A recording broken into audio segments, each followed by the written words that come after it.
Members of Parliament, support staff, radio listeners, TV viewers, all following this meeting via social media, members of the media, those persons in the tribune here this afternoon, ladies and gentlemen, I welcome you to the continuation of this public meeting of Parliament.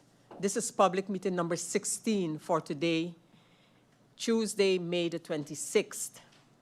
At this time, I want to welcome the Honorable Minister of Public Housing, Spatial Planning, Environment and Infrastructure, Mr. Patrice Gomes Jr. and his support staff. We have established a quorum of 10 members. I invite all to stand for a moment of silence.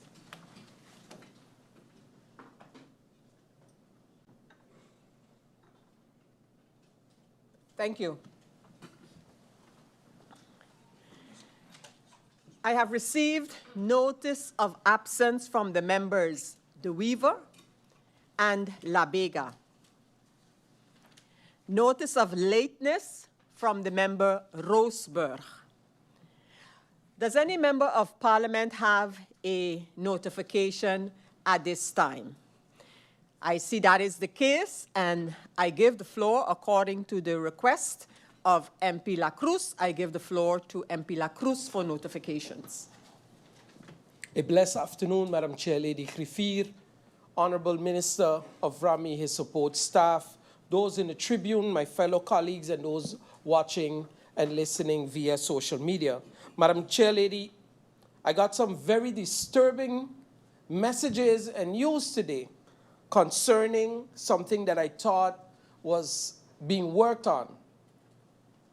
Madam Chair, Lady, there's zero control on St. Martin on Airbnb. Zero control on Airbnb. We receive no funds. The coffers are empty. Hotels are losing. And the service that is being rendered to our guests here on St. Martin, leaving a negative stench of St. Martin behind, is unacceptable.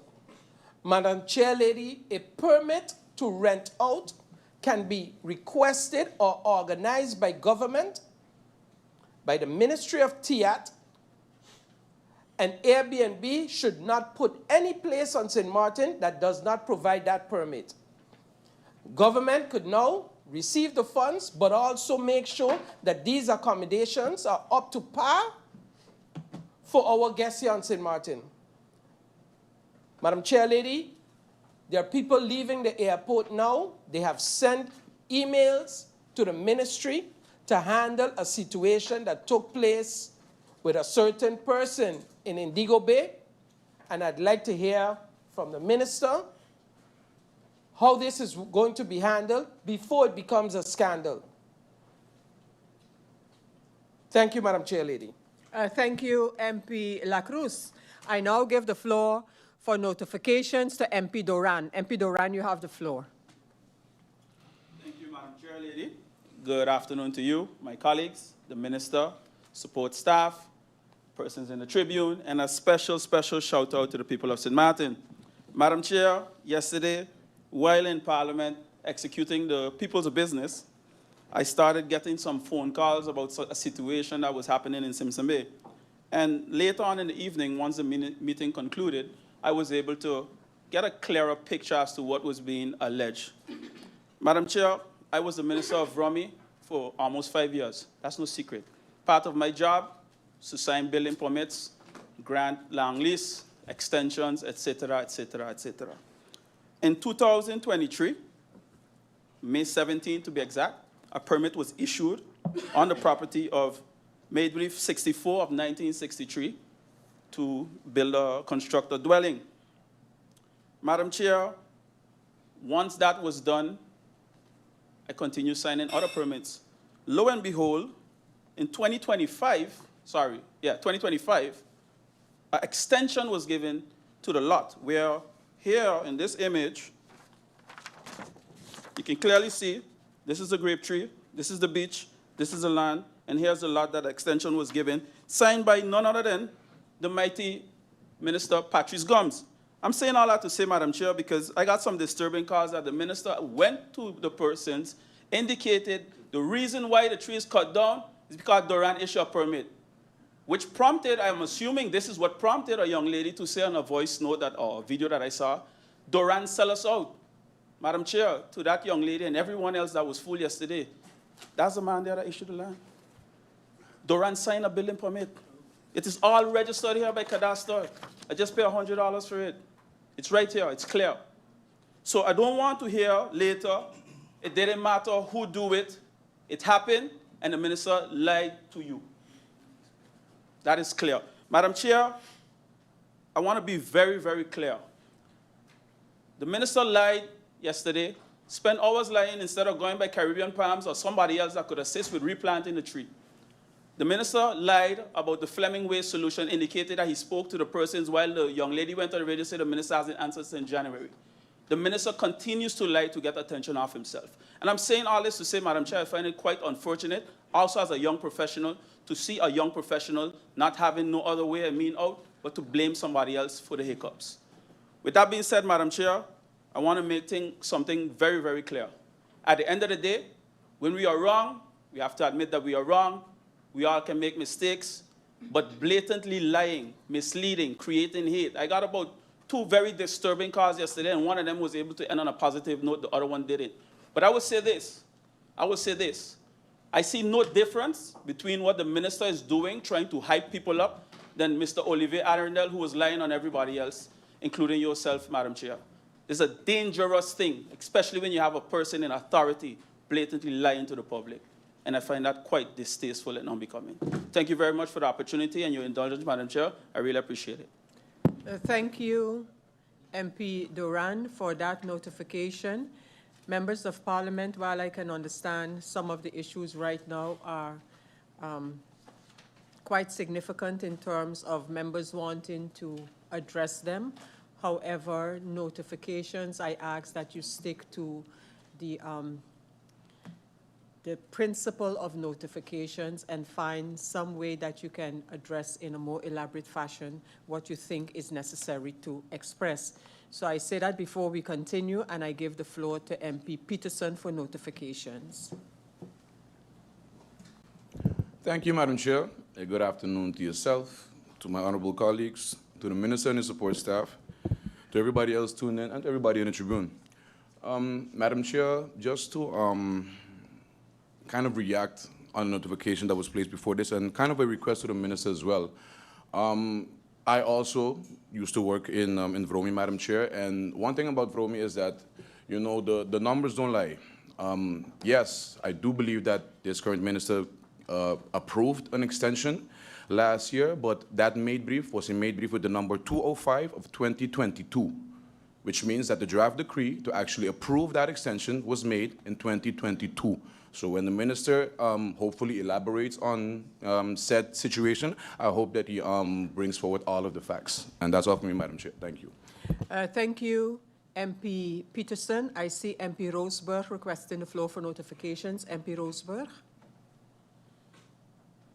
Thank you, Chair Lady. Blessed afternoon to the Honourable Minister and his support staff, to my honourable colleagues here present today, to the Public Tribune, and for the ones listening and viewing online. What I would like to bring forward in regards to this matter, Chair Lady, is that I would like to take it from a different perspective. Protesting in a way that you are being heard is something that I find very positive. I find we should make more use of the option of protesting, because often you're feeling that nothing is being done or your voices are not heard. I'm not here to see who's right or who's wrong. I'm trying to see where it can be resolved. And the minister hopefully will bring forward what is being done right now and how we can make sure that this does not happen again, because it happened now. We cannot go back in time. I'm not here for the pointing fingers or who did what or who didn't do nothing. I'm here to see how we can avoid this from happening. And I commend the community of Simpson Bay for making their voice heard in a positive, non-violent manner. And I hope in the future that if there is an issue, that your fundamental rights will be used as it was done if you're not feeling that you're being heard. That's my notification. Thank you. Thank you, MP Roseburg. The next MP to speak for notifications is MP Lewis. MP Lewis, you have the floor. Good afternoon, Madam Chair. Good afternoon to the Honorable Minister of VROMI, his support staff, those in the Tribune, and to my honorable colleagues here. And most of all, good afternoon to the people of St. Martin. Madam Chair, with regards to yesterday, I was the one that notified, even though people did know about the incident. Anybody would know that I would stand up for anybody's rights. That's who I am. Second of all, Madam Chair, the people them sitting down here, the blame game on who do this and who do that, it's annoying. The point is, I commend KPSM yesterday for how they addressed the matter. St. Martin is developing in the sense that when it comes to protests, the Dutch side is ridiculous because you need a permit. So I commend the police force, of course, for not retaliating or using force against the individuals that protest, because I stand in solidarity with you all with regards to what's happening. Ain't like the French side where we will get up and do what we have to do. It's about time the Dutch part of this island stands up for their rights. Madam Chair, I would like to elaborate also in recent reports pertaining to GB. I never really go into the technicalities about GB, Madam Chair, because I'm a mathematician. I wasn't too good in maths. Maybe Ms. Halley, who's sitting down here, can research that as well. But I will say this, Madam Chair. If you research, Madam Chair, St. Martin has the highest fuel prices in the Dutch Caribbean. The Minister of TIAT, who signs off on these things periodically, I don't know, whatever she does be doing. But Madam Chair, we are attacking GB in one sense, but GB is basically a customer or a client of Sol. And Madam Chair, what I'm saying is this. Is the Honorable Minister having that conversation with Sol to negotiate the price levels for the country? And that's a way of giving the people them relief, Madam Chair. I don't want the people them to be fooled. GB has a job to do. Yes, GB is going to come with a price, but it's a monopoly by Sol, Madam Chair. And I think we need to start there before we enter the arena and fight in GB. Thank you, Madam Chair. Thank you, MP Lewis. I have MP Ottley, who's requesting notifications. MP Ottley, you have the floor. Thank you, Madam Chair. Madam Chair, good day to everyone in the Tribune. Good day to the Honorable Minister, the viewing and listening public. Madam Chair, I know what we're going to hear today. You got a little preview of it. Who's right, who's wrong, who signed when, who signed what. Madam Chair, what we see or what we saw was an example of what happens when people are fed up. Because I have persons in my staff that are from the neighborhood, and these people have been complaining, not now. So let's not pretend that this is a now problem. What you saw was overflow. And the complaints have been going in. And the complaints have been going to VROMI. We're not going to pretend. Like yesterday, VROMI knew about it. Yesterday, the people had enough. And that's only when we seem to react. Fire department, ambulance department, that's when they had to come in here. That's when things happen. Now, the men and women of Simpson Bay had to block the area. Now, attention. Ain't happened now. Don't fool the public. They have been complaining for a long time. And Madam Chair, there's more where that come from, not only from Simpson Bay. Because the reason we are here today dealing with VROMI with a potential motion, not a potential motion, a motion potentially will pass or not pass, is because people have been complaining for far too long. And if Simpson Bay have to set the example, then so be it. So be it. So continue to fight for your rights. And to St. Martin who, looking, you are seeing the trend. Unfortunately, that's when things get done. Thank you, Madam Chair. Thank you, MP Ottley. I give the floor for notifications to MP Irion. MP Irion, you have the floor. Good afternoon, Madam Chair. Good afternoon to the Secretary General. Good afternoon to my colleagues. Good afternoon to the Honorable Minister of VROMI, his support staff, and to those in the Tribune and the viewing public. Madam Chair, first I want to commend the people of St. Martin, but in particular the people from Simpson Bay on their, not their protest, but I was speaking to a friend of mine, and she said that the tree is more than just a tree for them. It's actually a symbol of the uprooting of the Sinsibe people in general, right? So it's bigger than a tree. It was the last straw.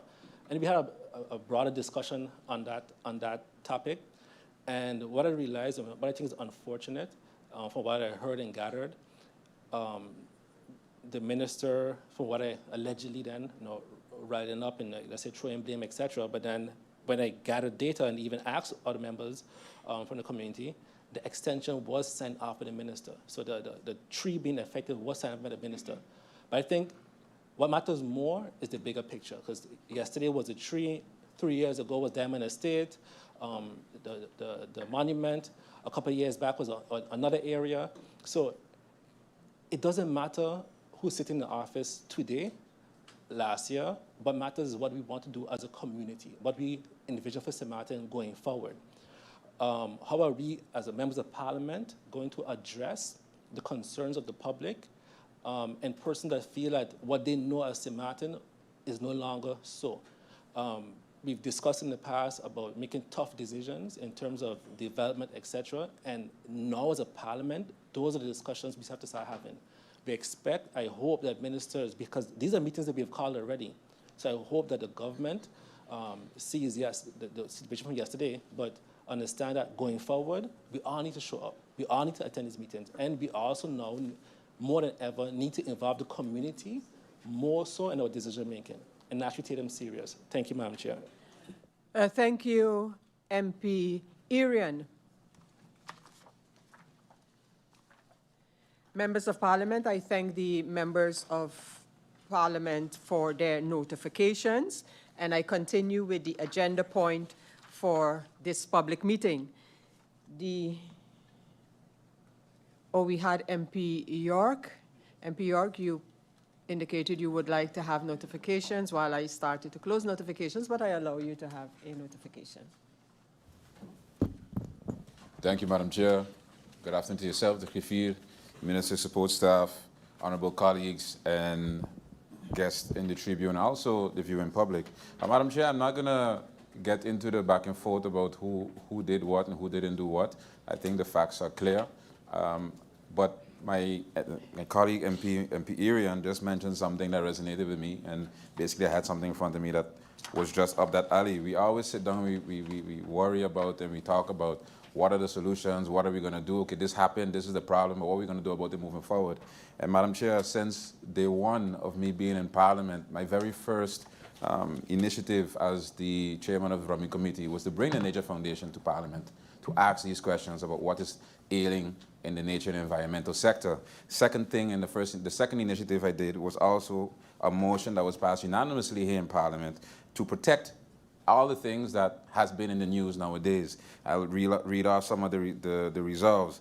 Basically, zoning of Mala Bay to urge the government of St. Martin through Ministry of VROMI to initiate to implement zoning plans to designate Mala Bay areas, its coastal lands as protected zones with clear restrictions to prevent destructive development in accordance to the Ramsar listing site number 2270. I go on, unified beach ordinance to urge the government of St. Martin to create a comprehensive beach ordinance unifying policies under VROMI and TIA to better regulate construction adjacent to beaches. This ordinance should not include but withhold limited to the following provisions: limiting the building heights and density near beaches, mandating environmental impact assessments for any proposed development within a certain proximity of beach zones, mandating the public access to beach and maintaining a width of minimum of 3 meters coupled with an accessible walkway, and the resolves go on. Madam Chair, this motion was passed unanimously on October 29, 2024. I've requested a meeting on said motion late 2025 for an update, a meeting that has yet to be called. I've sent also a letter to the minister on the topic, a letter that was never answered, and here we find ourselves today speaking about things that seemingly were unaddressed. Well, that was part of this motion, but unaddressed in reality. Madam Chair, oftentimes the phrase is given of the narrative is put out, whatever the ministries don't do is because of what Parliament isn't doing. And Madam Chair, I just wanted for the record, place on the record that when Parliament tries to do something, oftentimes you're also dependent on others as well. And this is not pointing the finger at the minister in particular, but this is one of those examples of a motion being passed and nothing being done with the motion. Thank you, Madam Chair. Thank you, MP York. The next MP for notifications is MP Waiver. MP Waiver, you have the floor. Thank you, Madam Chair. Good afternoon to the Griffier, Honorable Minister, support staff, my honorable colleagues here in the House of Parliament, those that are here in the Tribune today, those and listening or viewing via whichever media. It's kind of ironic because I'm here. I wasn't going to say much, Madam Chair Lady, but I'm listening to my colleagues saying, yes, we as Parliament need to stand up, this and that. But just yesterday at 2 o'clock, we had a nature policy meeting. Yesterday, that was postponed due to lack of quorum. And then we have members of Parliament stating that they were in the House of Parliament but cannot come because they're going to stand for something. But then yet today, when a tree falls down, they want to stand with the people of Simpson Bay. Come on. Madam Chair, this is just irony, and it's just playing, I don't know. I don't know who are we trying to fool here today, but I don't think the people are being fooled again. So thank you, Madam Chair. That'll be all. And it's just ironic. Just yesterday, can I repeat, yesterday, a nature policy plan, and the minister was here to present it and had to go because we didn't have quorum. Yet we had members here stating they were in the House of Parliament. Thank you, Madam Chair. Thank you, MP Waiver. Members of Parliament, thank you for your notifications. And I continue with the agenda point for this public meeting. The agenda point for this public meeting is deliberations with the Minister of VROMI addressing various concerns related to the ministry. This is document number 331, dated November the 13th of 2025, as well as document 669, dated February the 9th of this year. We also have a continuation on the agenda points, which is ratification of the agreement list of the Interparliamentary Kingdom Consultation, the IPKO, held from February the 19th through the 21st in Aruba. And this document is IS 724, dated February the 23rd. The agenda point regarding the VROMI matters was requested by the members Lacroes, Ottley, Doran, Irion, York, Lewis, and then again MP Lacroes, Ottley, Lewis, because it was based on two separate requests. That's why the members have been mentioned. Some members have been mentioned twice.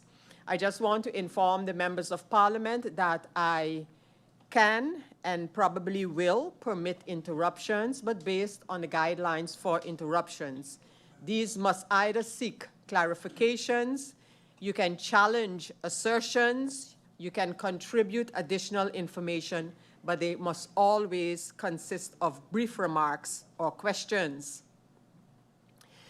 I think it's important to note that this meeting we're having today is a continuation of the public meeting that commenced on April the 1st. Based on a proposal of order, the initial agenda point 2 and agenda point 3 of this meeting were merged, whereby agenda point 3 was taken up in the agenda point 2, and agenda point 4 of the meeting became agenda point 3.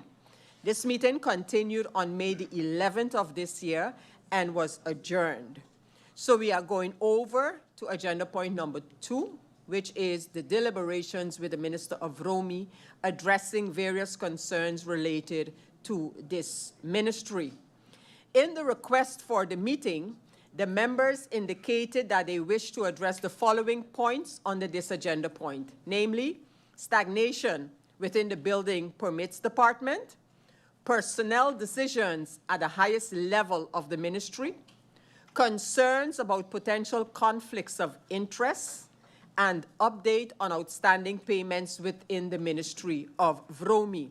As I mentioned, this document is registered on the IS 331, and this is the one of November the 13th of last year. I also mentioned we received a second request in February regarding matters of VROMI. That's the document members under the number 669.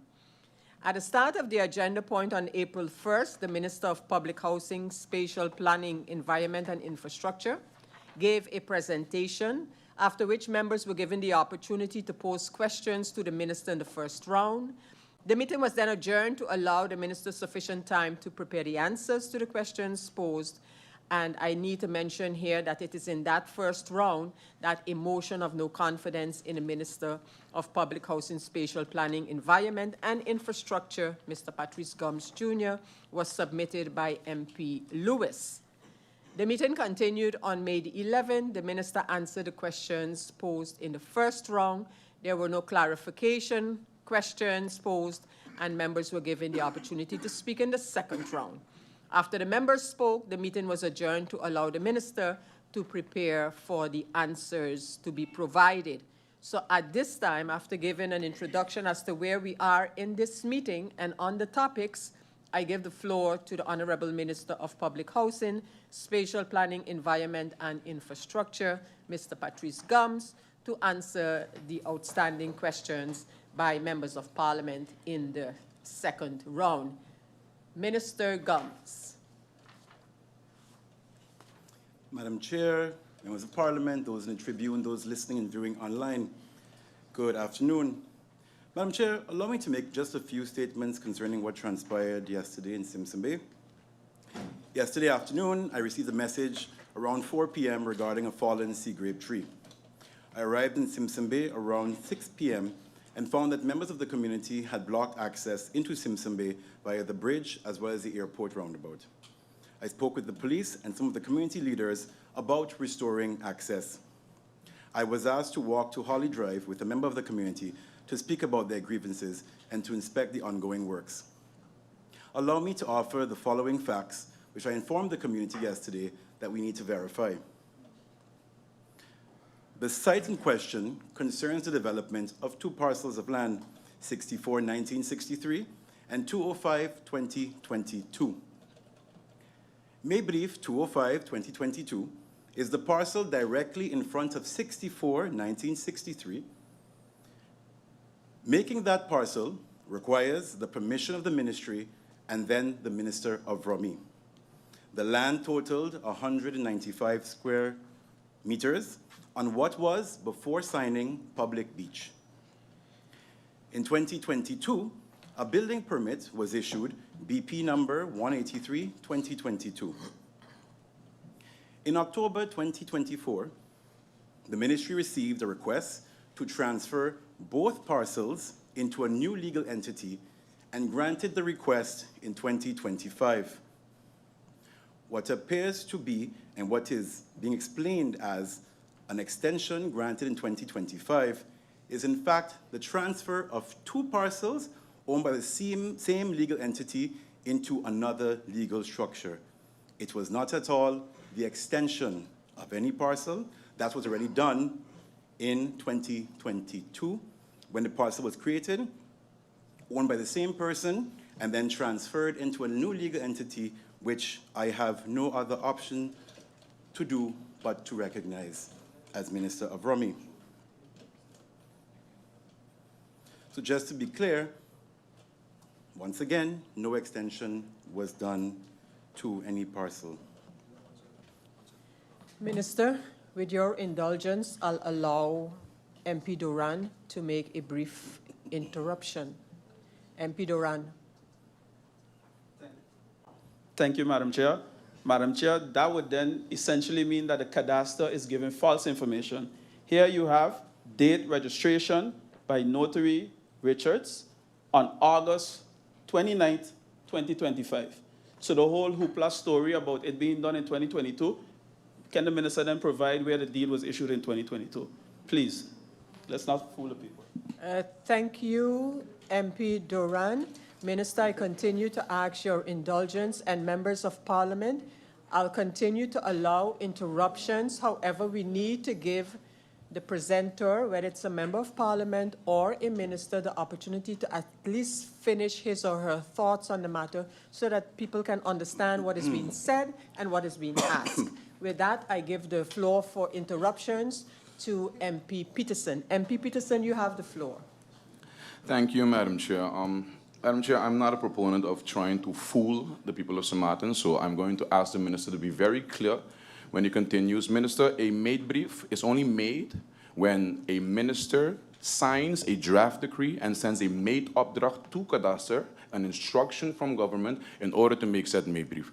This extension made brief, quote unquote, was made in 2022. Is there a draft decree, Minister, signed by a then minister, which then has to have a made opdracht sent to Kadaster back then? Does that exist, Minister? Because then I think that all of those documents should be relevant for you to give a clear picture as to how VROMI and land issuance actually works. Because what we're doing right now is the blame game, and the people, trust me, they're not fooled. Thank you, MP Peterson. Minister, you may continue. And Minister, albeit that you are here to, of course, answer the few outstanding questions, I encourage you in as far as you can to address the matters raised about your visit, the reason for such to Simpson Bay yesterday. So I encourage you to answer as much as you can of that very, very current and relevant topic. Minister Patrice Gomes, you may continue. Thank you, Madam Chair. 2 weeks ago, the Ministry of VROMI inspected the site and confirmed with the subcontractor that the sea grape tree would not be touched. This, unfortunately, was not the case in the end. This morning, the ministry issued a stop order for all works as it could not determine if a civil works permit was issued alongside the 2022 building permit. Madam Chair, sustainable development has been the bedrock of my approach to the ministry. Sustainable development does not mean no construction. It does not mean living in huts. It means using the land and resources in a way that allows them to be used or enjoyed for the next generation. St. Martin's at a crossroads. There are complaints about garbage, complaints about road infrastructure, complaints about housing. There have been demands from me to fix the problems as if these problems are overnight fixes. If we allow everything, we stand for nothing. And the continued go along to get along for the sake of being popular is why we are here. In my discussion with the Simpson Bay community yesterday and the wider island throughout this mandate, there are complaints about all the development that doesn't align with the known rules. But we are working on zoning that will incorporate the beach access, taking into account, of course, the motion presented by MP York. In my discussions with Simpson Bay, they confirmed, for example, that garbage is being picked up regularly ever since we made the decision to follow the advice of the ministry and limit how many parcels a hauler can have. Similarly, I have received the same positive responses for changes made in solid waste collection in Fort William, Cahill, and will continue to address collection in Coal Bay, which I have done with the community and aim to do with the community of St. Peter's. I am only interested in facts and structurally executing the solutions. Nothing I do is ever personal. It is and will always be for the people of St. Martin. Madam Chair, the protest isn't about a tree. It's the tip of an iceberg to a deeper frustration. The cost of development cannot be at the expense of the community in our country. All things must be in balance. The ministry is working diligently to build the foundation that was ignored for the sake of quick wins, personal gain, and votes. What we need is structure, transparency, and a system of checks and balances that ensures accountability. If we continue to let things happen on an unreliable foundation, we are building our country and our people in vain. Now, Madam Chair, I'd like to start out by saying that I recognize the necessity of the works being done by all contractors operating in the landfill, as landfill operations are critical to St. Martin's public health, environmental protection, and overall socioeconomic stability. But, as stated before, this must be done correctly and procedurally correct. Which brings me to the first set of questions from MP Shamida Roseberg. The MP asked, what are the facts pertaining to the outstanding payments of consultants and contractors who have been working for prolonged periods of time and all of a sudden cannot have their invoices processed? And where did things go wrong in the past years? The MP also requested to have all documents related to such situation. In this case, situation in particular, Fleming Waste Solutions. Madam Chair, let me once again confirm that I never stated that persons without a contract can't be paid. What was stated was that work without a legal basis may encounter processing-related delays in payment. The current situation concerning outstanding payments to consultants and contractors are the result of the introduction of mandatory use of AIMS. We're speaking about the most recent delay for the processing of all financial payments effective January of this year. The Kapaciteitsverordening and procure-to-pay policy requires a valid legal basis, such as a signed contract, a service-level agreement, or authorized Landsbesluit, national decree, before any payments can be executed. As stated in my responses given the first round, the use of AIMS across the ministry was not common. Up until 2026, the ministry created advices for payment manually, and this is no longer allowed. In March 2026, we carried out an AIMS training for the ministry, and processing times are improving. As to where things went wrong, MP Roseberg, through you, Madam Chair, I explained that Fleming had begun work with the government in 2022. In 2023, Fleming was given a contract on the landfill for other works, but not the works that were entered into in 2022. That is the managing of the government-owned heavy equipment. Fleming's payments were processed via the manual route previously mentioned, which also led to, at times, several delays. During that same period, Fleming had also had several delays in payment. So why is this important? Because it demonstrates the delay is not that this minister is against the small man or doesn't want to pay, but speaks to the value of proper procedures and contracts. The same proper procedures and contracts that I'm trying to put in place for Mr. Fleming, who has been asking for a contract since at least 2022. With respect to the contractor operating government-owned machinery on the landfill, services were provided without a fully executed agreement covering the scope of work and duration. This situation is not arbitrary nor company-specific, but the consequences of restoring compliance with financial law and safeguarding public funds. Corrective actions are now happening, focusing on proper management and good governance. To the question of MP Viren-Kutai, can Parliament get evidence of the first payment and the agreement at that time between VROMI and the contractor operating the government-owned machinery on the landfill? MP, through you, Madam Chair, as indicated, there is no formal written agreement on record between government and Fleming Waste Solutions for the heavy machinery operated on the landfill.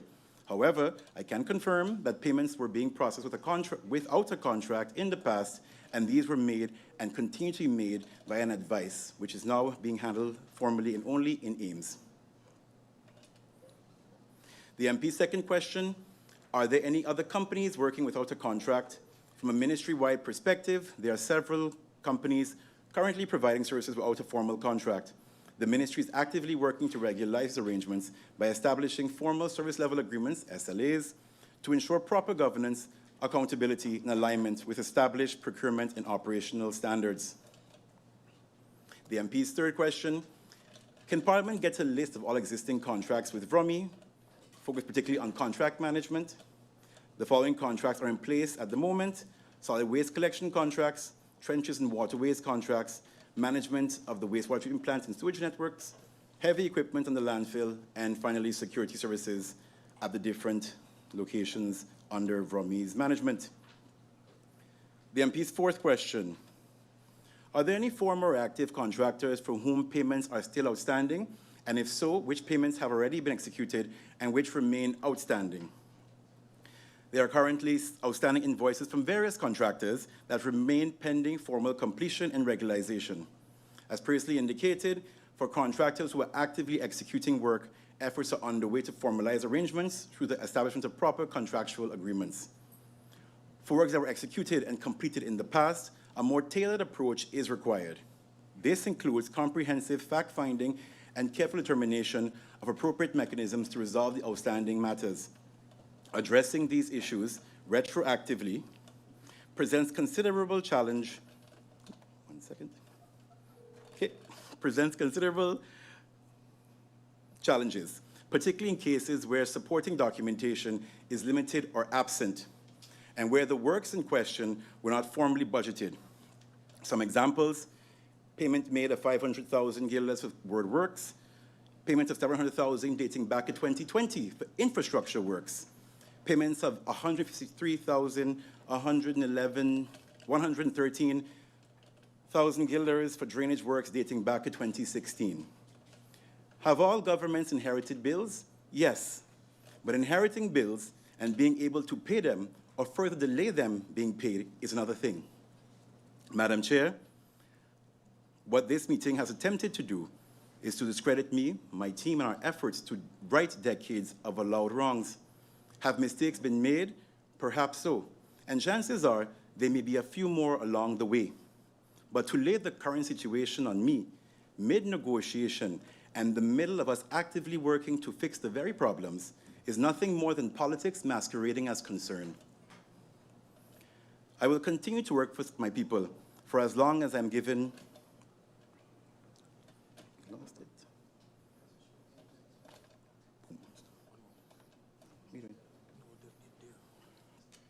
Madam Chair, give me 1 second.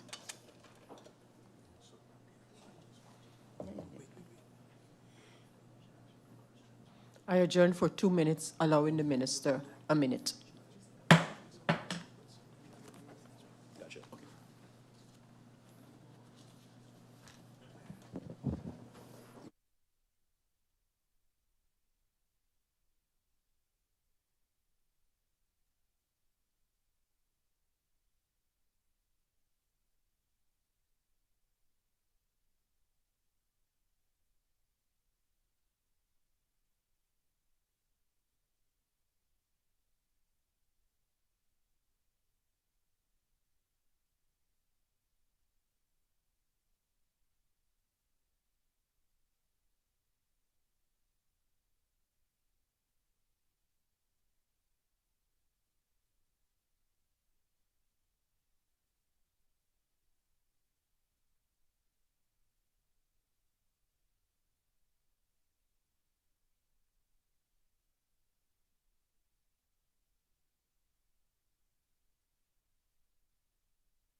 So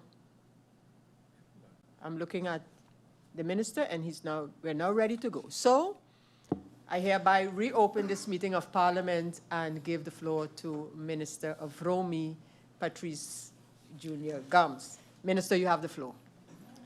Thanks, Madam Chair. I think there's just a bit of time needed as we requested there was a request for a document, and we've thus since gotten the document. It's now being printed to be brought downstairs with regards to the 2022 decision. So if we can just have an indulgence of a couple minutes before we get that document printed and then delivered to us for deliberation. Minister, in connection with what you stated, are you through with your answers at this time? No. You're not through with the answers. Okay, so the process of having these documents multiplied, copied, to be distributed, that can continue, and I invite you to continue, Minister, with your answers. So the document in question relates to a clarification point asked by MP Peterson with regards to a point made by MP Doran. So it may be beneficial to have the document and then discuss it, and then we close the questions. Just a proposal. Minister, I hear how you propose to proceed. I'm understanding that I have one or more proposals of order in the order of what I see or who I see appear here. I ask MP Irion, what is your proposal of order? Thank you, Madam Chair. Madam Chair, I understand the minister is getting some documents based on the question posed by MP Ryan Peterson. But what I would like to ask is that we get all the documents, so the extension, the revised extension, everything concerning the topic, and even if it has to go through a confidential route, but I want to be fully informed, not selectively informed, Madam Chair. So if we could get all documents, give the minister enough time, and then we could continue. 2026, 2025, everything. MP Irion, am I understanding I hear what you are requesting, and your proposal of order is what based on that request? That we give the minister enough time to gather all the documents and that the body of parliament can peruse these documents and not that the minister just reading from his laptop, that we can actually see the documents. Thank you, Madam Chair. Minister? Yep. Madam Chair, thank you. Can I hear your... Yeah, Madam Chair, thank you. This is the only document that was requested, and thus it's already provided. All the other documentation the MPs had and they referenced and they read out here in front of everybody. So I'm just checking to understand what is needed. But I do have exactly the question that was asked to me, and I will reiterate again. For a May brief to be made up, there's a request that comes into the Ministry of VROMI. The Ministry of VROMI goes and instructs the Cadastre Office to draft a May brief. 205-2025-2022 did not exist as an owned parcel. And I have the Beslite here where it was the decree that 23rd of May 2022, a request came in and it was signed and approved January 16, 2023, creating a new parcel of air park land on the beach. January 16, 2023, and signed by the then Minister Doran, not created by Minister Patrice Combs. Thank you, Minister.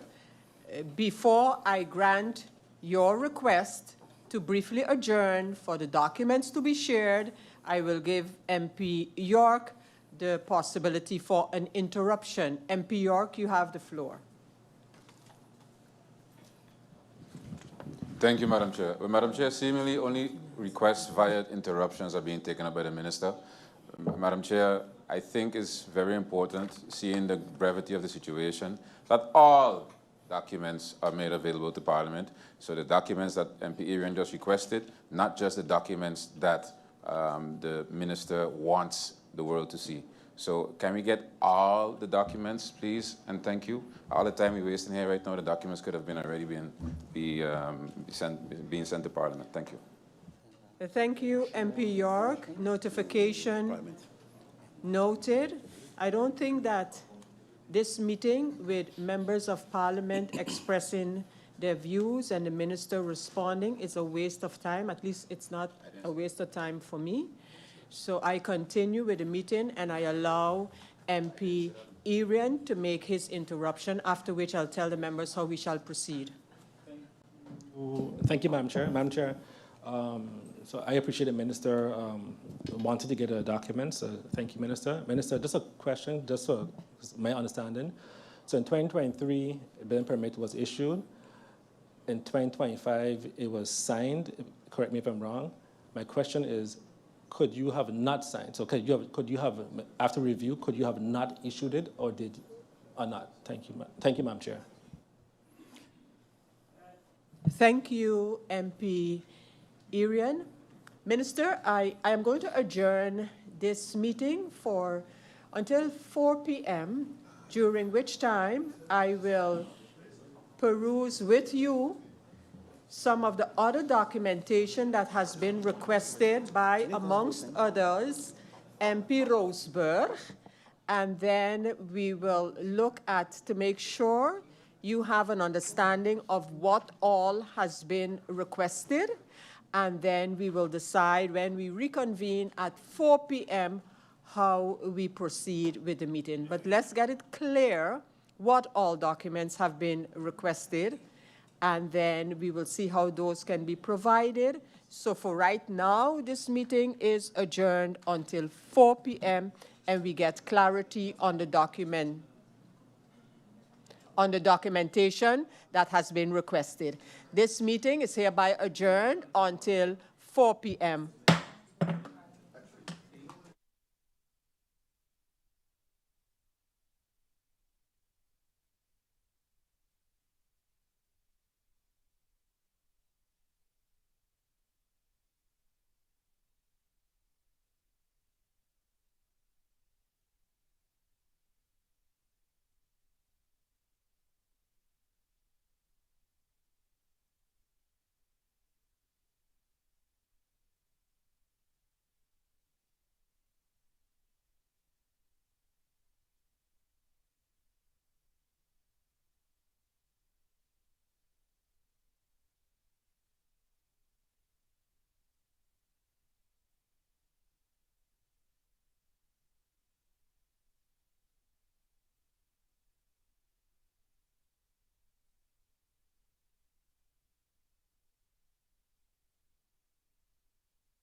Members of Parliament, ladies and gentlemen, welcome back to this public meeting of Parliament on matters related to the Ministry of VROMI. Present here in this meeting is the Minister of VROMI, Minister Patrice Gums Jr., and we adjourned in order for the Minister to ascertain what documents have been requested, which ones will be distributed at this time, and continue if there are any other answers to be given. So I invite the Minister to now take the floor with respect to those issues, especially the documentation. The Minister has had some explanatory discussions with members who requested documents, so now we look forward to hearing from the Minister on those matters. Minister, you have the floor. Yep. Thank you, Madam Chair. I have before me two documents, particularly related to the land.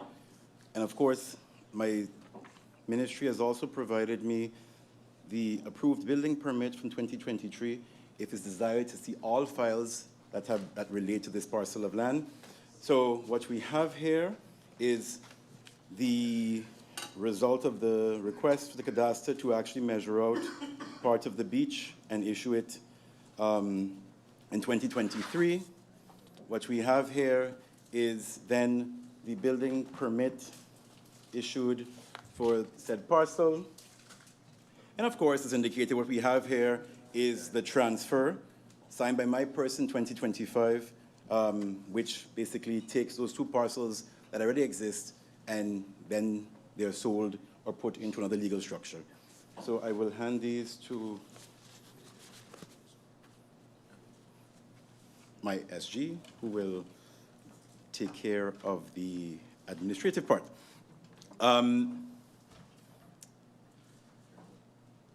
Just to recap, before the break, we confirmed indeed that the parcel of land was signed off and developed, well, was actually requested and issued in 2023.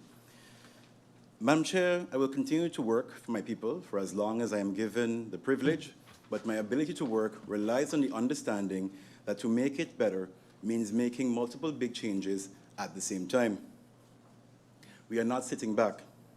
We are hiring 5 additional inspectors, 2 on our national budget, 3 from structural subsidy from BZK. We have hired additional support at the permits department and are also working to digitize the process. We are putting in place a national ordinance because while we can call something protected, we need more legal pieces of legal documentation to actually enforce protecting things like Mullet Bay. And this is actually already going on. So in fact, we are not ignoring the motion to protect Mullet Bay Pond. Like many big cleanup processes, it takes time. That may look and feel overwhelming while you're in the middle of it. But as a country, we will be glad when we went through it, the hard parts to fix things and give it structure. Madam Chair, with that, I come to the end of the questions, and I, of course, allow the SG to organize the files and then distribute them, of course, for the perusal of the members of Parliament. Oh, finally, Madam Chair, my apologies, just with regards to the questions of documentation from MP Roseberg, as it relates to all documentation related to Fleming MP, indeed, as very much stated to the question of MP Kotai asked for a copy of a contract regarding the operations of the heavy equipment, and I stated at that answer, there is no contract for that, so we don't have a contract to share. In speaking with my ministry, it was understood that a large part of what happened in this discussion was done verbally, to which I indicated again why we're working very hard to actually structure and have an agreement on paper. Again, it goes back to what I said, procedure and good governance. There's never been an opportunity, a wish or desire to make things be stalled and not support, but trying to do it properly is what we're trying to do. So with that, Madam Chair, These are my answers, and I look forward to any clarifications or questions coming out of the documents just shared. Thank you. Thank you, Minister, for the information provided. We have received some documentation from the Minister, which we are now going to share with all members of Parliament. These documents will be copied, and all members will receive a copy of these documents to peruse. And while that is taking place, I ask the members of Parliament if there are any clarifying questions or clarifications that members have for the Minister. I see MP Kotai is indicating that to be the case. I give the floor to MP Kotai. MP Kotai, you have the floor. Thank you, Madam Chair. Good afternoon to all, those in the Tribune and to my colleagues, and of course the Minister in front of us. Through you, Madam Chair, so since there are no formal contracts and agreements verbally, is it possible to get all of the standing orders that have pending to go to Mr. Fleming? As I asked before, what's paid and what's yet to be paid? Thank you very much, Madam Chair. Thank you, MP Kotai. I see MP Doran also has a clarification to be asked. MP Doran. Thank you, Madam Chair. Thank you, Minister, for the responses thus far. And for clarity's sake, based on the responses given by the Minister, Madam Chair, I would like to know through you to the Minister, based on the statement made yesterday to the citizens in terms of Doran gave permission in the building permit of 2023, through you, Madam Chair, to the Minister, I would like to know if permission was given in said building permit to knock down any tree. And if so, in the building permit that you have that is approved from 2023, signed by my person, where is the boundary line and how close is it to the tree? Because if I'm not mistaken, through you, Madam Chair, and I would like clarity on this one as well, is it that the extension that is currently in the Ministry of VROMI close to the tree, hence the reason the tree had to be removed on purpose or by mistake, as they are claiming, in order to have that extension approved? Thank you very much, Madam Chair. Thank you, MP Doran. Members of Parliament, any other clarification requests to the Minister? We have MP Roseberg. MP Roseberg, you have the floor. Thank you, Chair Lady. Minister, thank you for providing me with a response. And if I understood clearly, you mentioned there is no contract. And I just would like to make it clear to you, Madam Chair, that we really, really, really, really need to do things different. I am all for everyone to receive work and to be able to work on St. Martin and to receive income. It doesn't matter where you come from. If you can do the job, I'm all for it. But please, Minister, through you, Madam Chair, let's make sure that the proper procedures are followed, because when everything goes good, there's no issue. When it goes wrong, we are here. And I just tired, I'm honestly tired, and it's not only in your ministry, but in several ministries that I'm seeing that there is no documentation, that things were done verbally, and that, yeah, it just has been so. And coming from a legal world and having seen several court cases, and then you have to prove what was discussed, I'm flabbergasted. And I am urging you, through you, Madam Chair, to make sure that the proper documentation is in place for everyone that is doing work on St. Martin, because they need to be protected, and the government need to be protected as well. It's not a clarification, but it's a statement. Thank you. Thank you, MP Roseberg. I don't see any other requests for clarification. Oh, yes, I do. MP Irion. MP Irion? Thank you, Madam Chair. Madam Chair, through you, Minister, has any payment been made to Mr. Fleming since our last meeting? So has any payment been made? And if a payment was made, how was that made? Because has a contract now been signed? Do you have an approved contract by the Council of Ministers? Or how was he paid since the last meeting?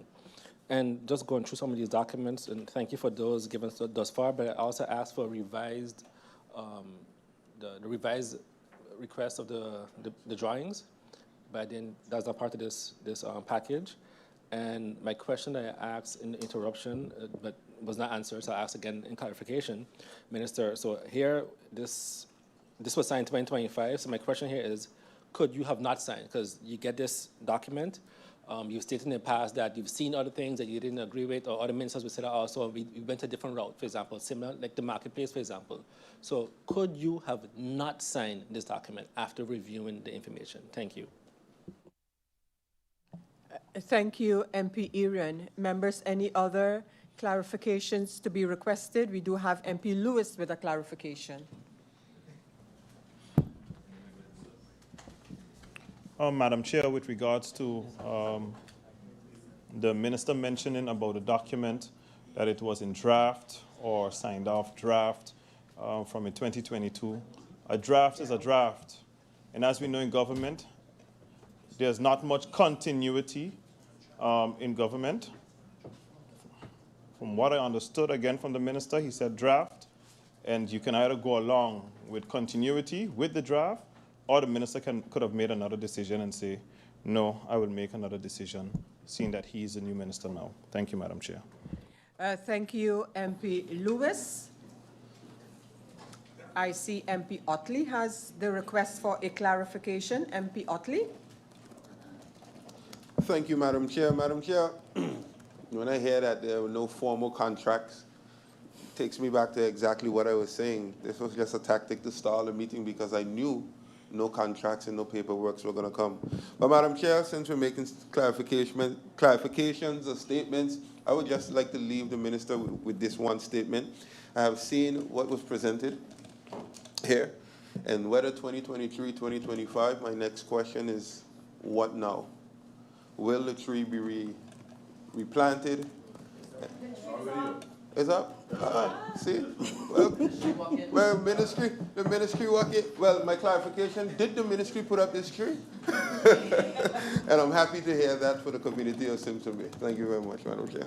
Thank you for responding and getting that cleared in less than a second. So at least the minister has been helped with that, with the answer to that last question. Before I turn it over to the minister, we have MP York. MP York, you have the floor for clarifications.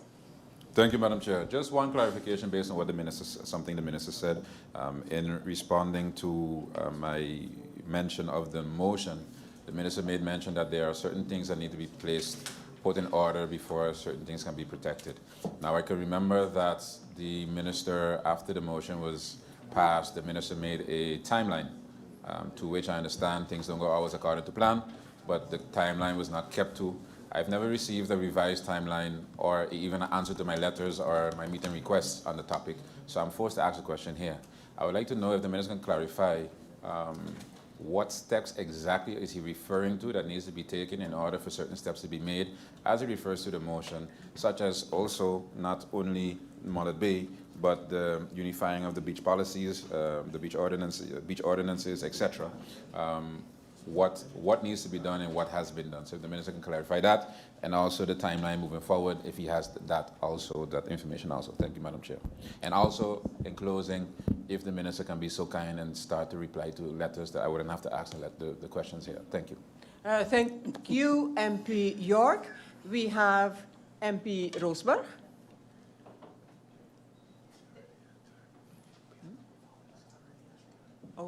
MP Roseberg, I'll allow you because you stood already, but you actually had your round in clarifications, so to speak, but you.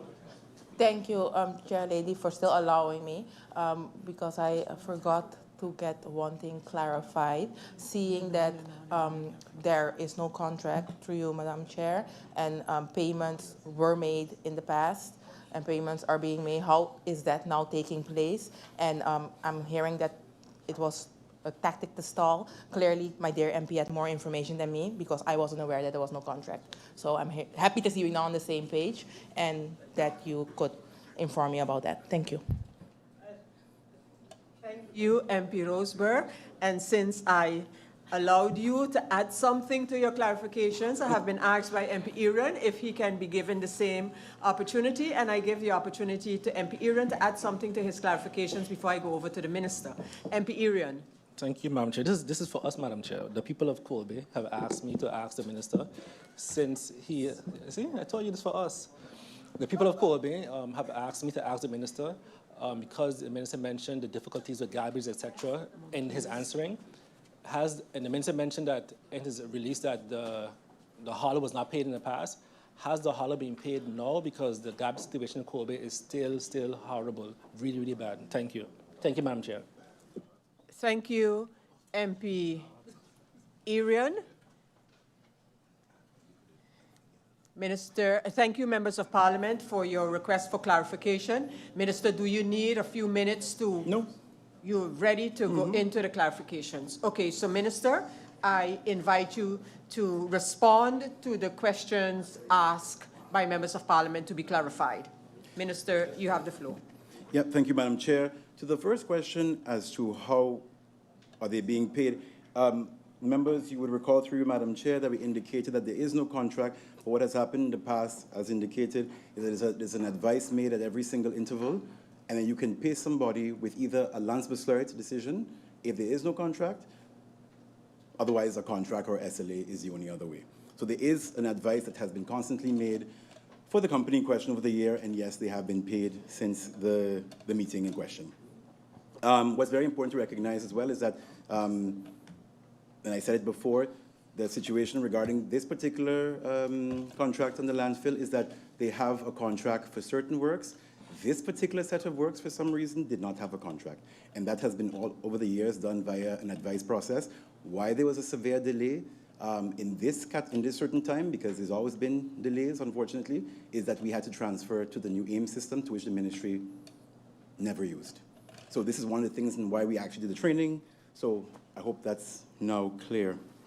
MP Irion, through you, Madam Chair, requested to please receive revised drawings. I'm not sure what drawings he's speaking of. I never spoke about revised drawings in my presentation.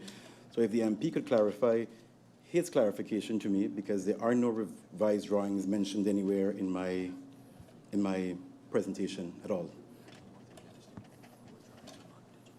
That's fine. That's fine.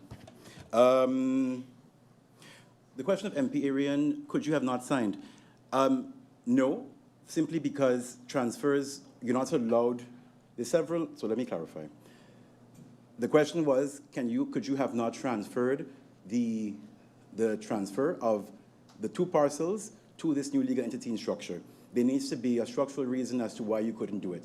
For example, since becoming minister, one of the things that I've stopped doing, which was very common practice in St. Martin, was that persons get government land, they pay 3,000 guilders for 3 years, they speculate and they sell the land for hundreds of thousands of dollars. So we've actually put an end to that, even though, yes, we put an end to that. What's very important to recognize is this parcel 205-2022, in the deed signed in 2022, it's actually only for garden. So it's very important to also recognize that if whatever is done in the deed is followed, there's no reason not to actually transfer. So I just want to make it very clear that to not transfer a deed, you have to have a very strong reason of why not to sell the deed. And in the existing structure of what the then minister allowed it to happen, the persons were maintaining the exact same purpose, and that's reflected very much in the besluit that was signed and also distributed recently to the members of parliament. MP Lewis indicated that it's a draft. For clarification, it's not a draft. It's a signed and deeded document. So there's very little I can do once something is already deeded or a permit. It's very important to recognize that once a permit goes through the review process, I can't arbitrarily just stop a permit or withdraw land without good grounds.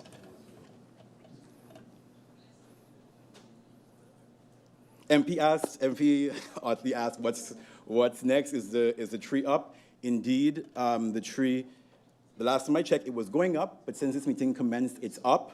I do want to give very strong recognition to all the persons who came out last night up until 11 o'clock. I think some stayed even after I left. Dealing with the tree, we actually managed to get the subcontractor back, and I also reached out and got somebody, just in case the subcontractor was unable to do it, because this was very important to ensure that this actually goes back up. Again, it's a tree, but it symbolizes a lot more. So the ministry went outside of itself to make sure that we did as much as possible to ensure this tree is up to date. And I just want to just interject as well that, you know, again, it's a question of doing better. And as a ministry, we have a role to enforce and a role to educate, and that's what we've been doing and trying to do. So I think it's very important to recognize that all the challenges we are facing as a people, we have to do this and go through this together. And finally, there was a revised timeline question from MP York. So indeed, some clarifications of where we are with the next steps with regards to protecting and zoning of the coastal areas. The decision was actually taken, I think, I referred to it in February when we presented the nature policy already in this House, that the decision was taken to actually lump all these very granular separate projects into a larger zoning project plan. That involves, one, the green zoning, which is a part of the bigger zoning. It's also regarding beach access. It's also regarding the hillside policy. All these existing policies that sort of exist separate from each other will be combined, and that project is well underway.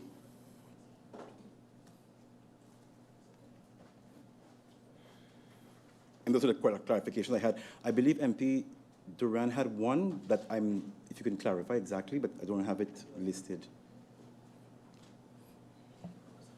Before you go to that point, if you have to go to it, Minister, I'll allow MP York a brief interruption during the answering to the clarifications. MP York, you have the floor.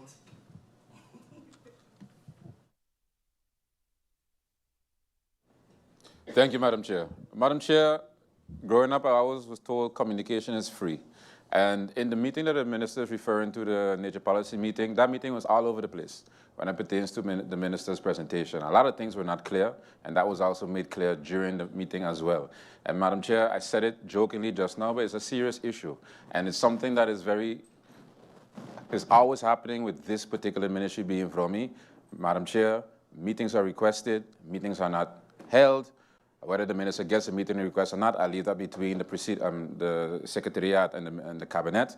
But Madam Chair, it cannot be that we send letters asking questions, we send in meeting requests, they are not honored, and then the minister comes and just says, yeah, well, you know, blah, blah, blah. No, it doesn't work like that, Madam Chair.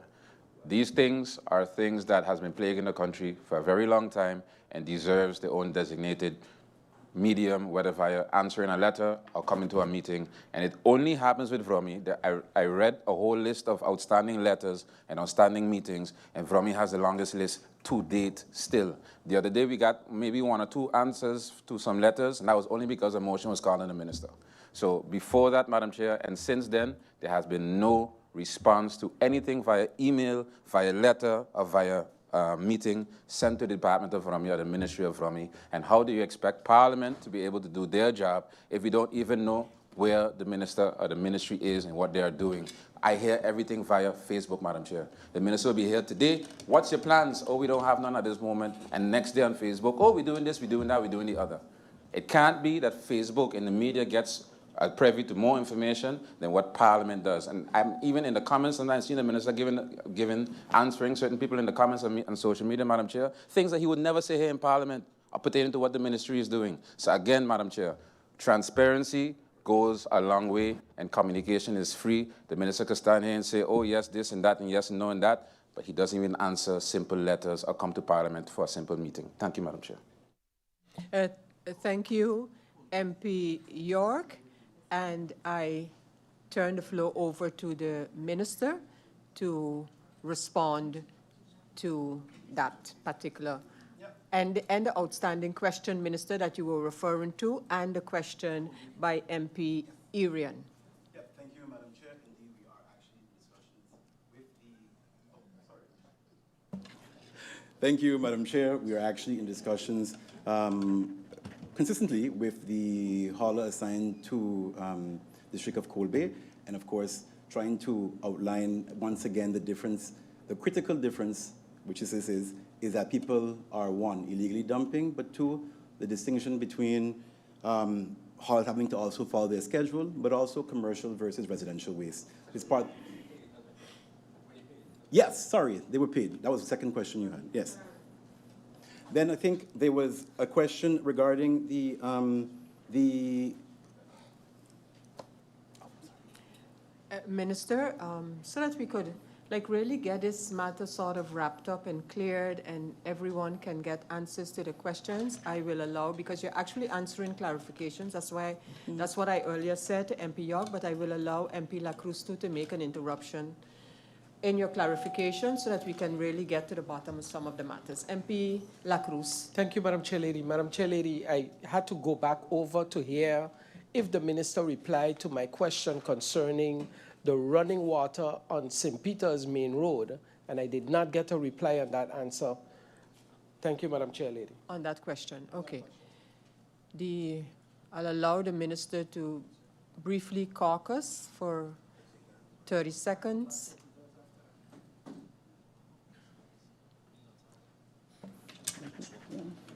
Minister? Yeah, thanks, Madam Chair. And I think, may correct me if I'm wrong, but I think I did make reference to that in the reference to the Project Swamp, which is the World Bank Trust Fund project to address sewage in St. Peter's, cul-de-sac area. No? Okay. So then for the members of Parliament, the addressing of the sewage in particular in the St. Peter's area is going to be addressed via Project Swamp, which is a project from the World Bank Trust Fund project that is going to kick off next year. Well, it's, yeah, the intervention, physical intervention will kick off next year. And then finally, just to go back on the clarification point from MP York, he asked about, he indicated and insinuated that the information regarding what we're doing with zoning is only something that is going to happen, that he's finding out via the media. I want to also reiterate that these answers were actually provided right away in the meetings.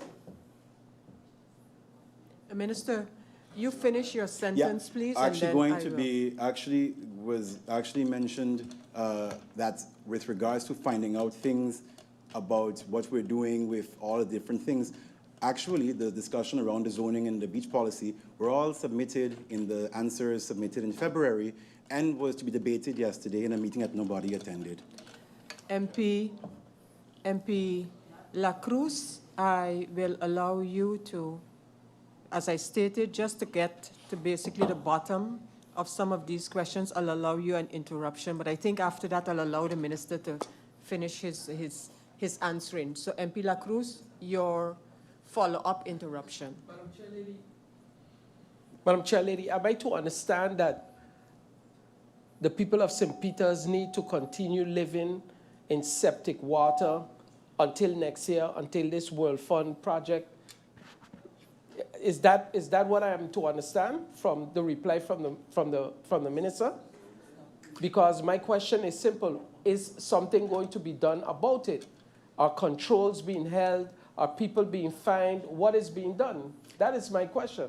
Yeah. So, the long run plan is all nice, but what is going to be handled and dealt with now? That is my question. Thank you, Madam Chair Lady. Thank you, MP Lacroes. Minister, could you elaborate on your answer regarding same? Yes, thank you, Madam Chair. And I think I want to just make a distinction that we're not waiting until Project Swamp. I think what's very important to recognize is one of the reasons why we are where we are is because there's oftentimes very quick intervention with no long-term plan.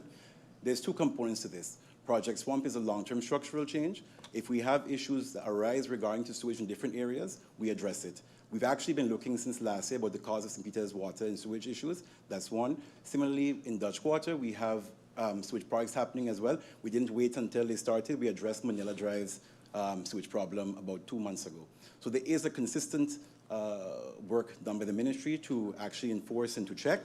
But of course, it needs to go beyond isolated interventions, which is what we're kind of used to. It's how do we connect all the sewage areas to 80 Village Road to actually make it efficient and reliable. So that's the bigger project of what we're working on, among other things. Thank you, Minister Gomes, for that information provided. It's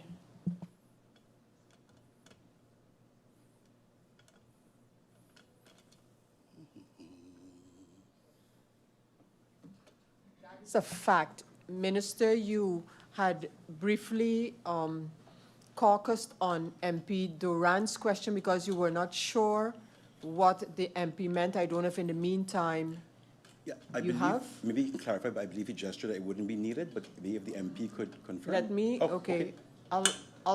I'll get in between this and ask MP Doran to maybe restate your question. Thank you. Thank you, Madam Chair. Yes, indeed, it's very much needed because it's very important. At the end of the day, Madam Chair, as a representative, but even as a person, all you have is your name. So therefore, based on the statements that were made yesterday in Simpson Bay, that Minister Doran signed the permission and also gave permission, signed the permit and gave permission for knocking down of the tree. Is that the case, was the question. Secondly, the fact that the revised drawing is in VROMI now, does the minister have this? And does it have anything to do with the area which the tree is at? Because what I was made to understand, and even if anybody can open the video and see, that the contractor was cutting close to the tree, while the minister rightfully mentioned that in the draft issuance decree of 205 of 2022, it is only for garden space, for nature. Therefore, no building should take place there. So in my humble opinion, and I think in the opinion of anyone that can read the document, the inspection department have to trade up, which the minister mentioned 2 weeks ago. They were there already. So how could it have been Doran's fault? That was my clarification. So I'm just glad to explain it now more thorough. Thank you for the opportunity, Madam Chair. Thank you, MP Doran. Minister, you can go a little further into that matter. Yeah, thank you, Madam Chair. Just to clarify, the original bound of, I cannot see this, 1963, the tree and the extension that was granted in 2022, the bound actually goes right in the middle of the tree. So just to make that point clear, with regards then to the tree didn't have to get knocked down. I completely agree. That was what was agreed upon with the Ministry of VROMI 2 weeks ago when the excavation works started, that to not go near the tree. So in that time, something differently happened. This is exactly why the stop order was issued to actually initiate. What I want to clarify is in 2021, the Ministry of VROMI reiterated and reintroduced civil works permits, yet there's no civil works permits for this. We recognize that, of course, it's not until this government came into place we started working to actually outline how to do civil works permits.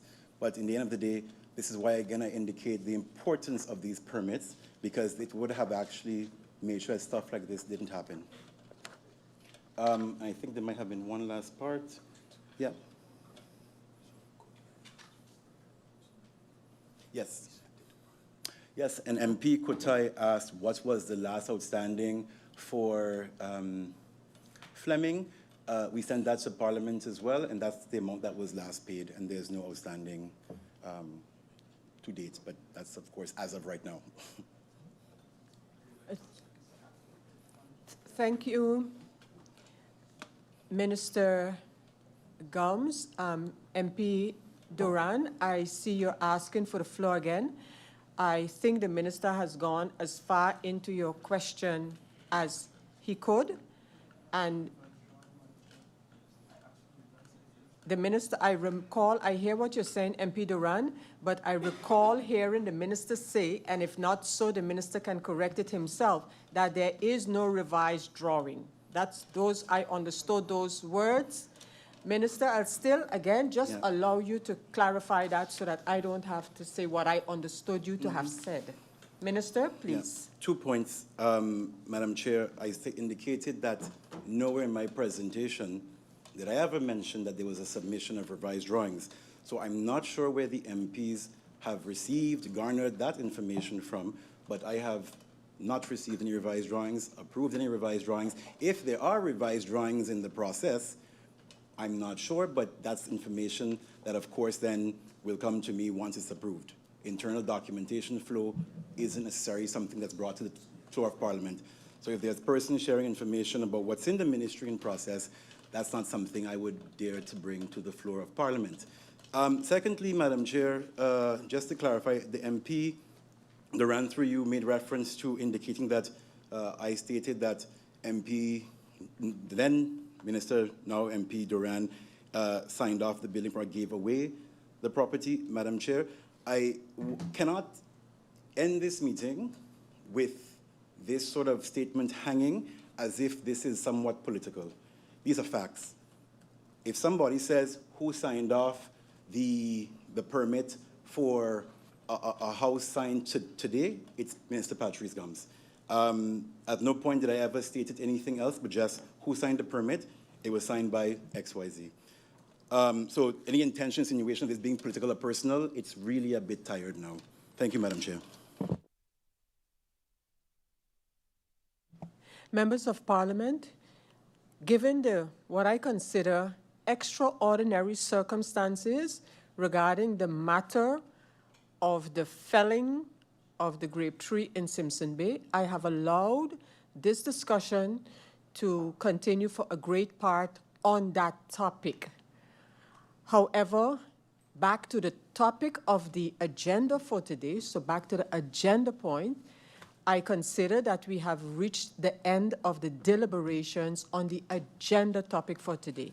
I want to thank the members of Parliament and the Minister for engaging and providing, in as far as they can, clarification on the matter of the felling of the grape tree in Simpson Bay. And like many, including the Minister himself and members of Parliament, have indicated, what transpired yesterday into last night was not only about the felling of a grape tree. And once we understand and can appreciate that, then I think that particular discussion and the matter of the tree policy of St. Martin and adherence to that, I think should be an ongoing discussion. I say that to emphasize my point that with respect to the agenda point for this meeting, we have reached, in my opinion, the end of the deliberations. And again, I thank the Minister and the members of Parliament for their engagement on the topic. However, during this agenda point, a motion was submitted, and we will start with the handling of the motion that was submitted. There was one motion presented by a member of Parliament and supported from the motion that is clear. And so I will go over to reading the motion.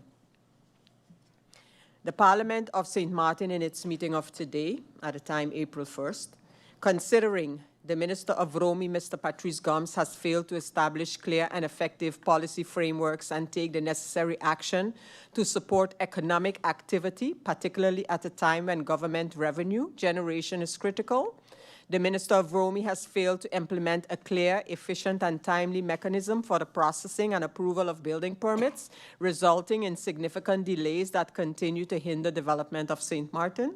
The Minister of VROMI's inaction has negatively impacted the construction sector, a key driver of the economy, thereby reducing economic activity, limiting employment opportunities, and placing increased strain on local small businesses that depend on consistent development. The absence of a clear, actionable plan from the Minister's office to address drainage systems and the road network.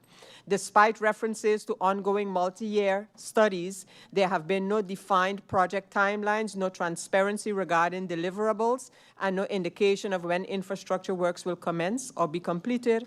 The deteriorating condition of roads across St. Martin, including the significant number of damaged and abandoned vehicles along public roads, which pose safety hazards and create a widespread eyesore that negatively affects the country's image. The Minister of VROMI has shown lack of a clear vision and strategic approach to address the condition and management of the landfill, the dump, which continues to present environmental, public health, and aesthetic concerns for residents and visitors alike. The Minister of VROMI, Patrice Gomes, has shown lack of strategic initiatives to attract foreign investment, thereby limiting economic growth and reducing opportunities for national development. The Minister of VROMI has failed to implement policies and initiatives that would position St. Martin as an attractive and competitive destination for investors, resulting in stagnation to the economic expansion. Establishes that the Minister of VROMI, Mr. Patrice Gomes, has failed to adequately lead the Ministry of VROMI in the best interests of St. Martin. Resolves that the Minister of VROMI, Patrice Gomes, no longer has the confidence of the Parliament of St. Martin, that in accordance with Article 33, Paragraph 2 of the Constitution of St. Martin, any minister who receives a vote of no confidence from Parliament is required with immediate effect to place his or her position at the disposal of the Governor of St. Martin, thereby tendering his or her resignation without delay, that effective immediately upon the adoption of this motion of no confidence by Parliament, the Minister of VROMI, Mr. Patrice Gomes, shall be prohibited to sign off on any agreements or contracts or any long-term policies, financial commitments that might obstruct or encumber the new incoming Minister of VROMI from functioning adequately and that may commit and or effect and or bind the country for a long time or term in whatever way. Requested as a caretaker minister after the motion of no confidence has been endorsed to instruct management and boards to refrain from entering long-term financial commitments, hiring of new personnel in management functions, entering into long-term agreements, instructed not to take any decisions as caretaker minister of VROMI that will bind St. Martin entities, being held personally responsible for any decisions taken following this motion of no confidence against him that may have serious financial and administrative consequences for country St. Martin and or government-owned companies. Conclusion, be it therefore resolved that this motion of no confidence reflects the serious concerns of Parliament regarding the leadership, performance, and accountability of the Minister of VROMI and underscores the urgent need for responsible governance, transparency, and effective decision-making within the ministry. This motion shall take effect immediately upon its adoption. Copies to be sent to the Governor of St. Martin, the Government of St. Martin, Council of Ministers, Prime Minister of General Affairs of St. Martin, Kingdom of Council of Ministers, Government of Curaçao, Government of Aruba, Parliament of Curaçao, Parliament of Aruba, First and Second Chamber of the Netherlands, General Audit Chamber of St. Martin, Council of Advice of St. Martin.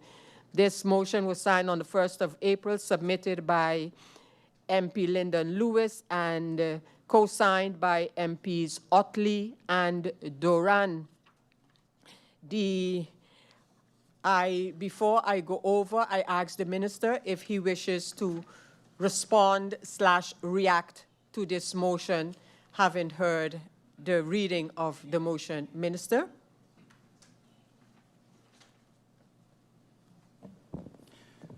No, thanks, Madam Chair. I think I've said quite a lot. I just want everybody to remember that change is rough, change is tough. We all got to be a part of change if you want a better St. Martin.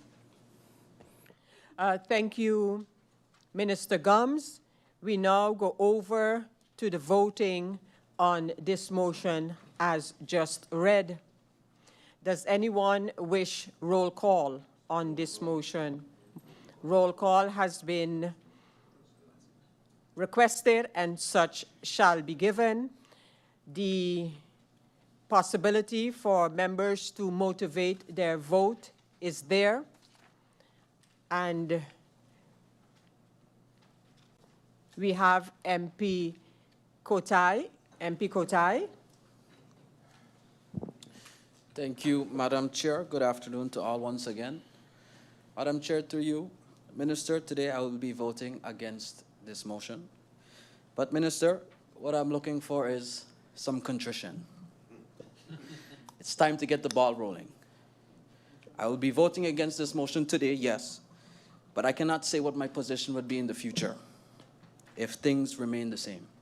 Thank you very much, Madam Chair. Thank you, MP Kotai. MP Lewis, you have the floor.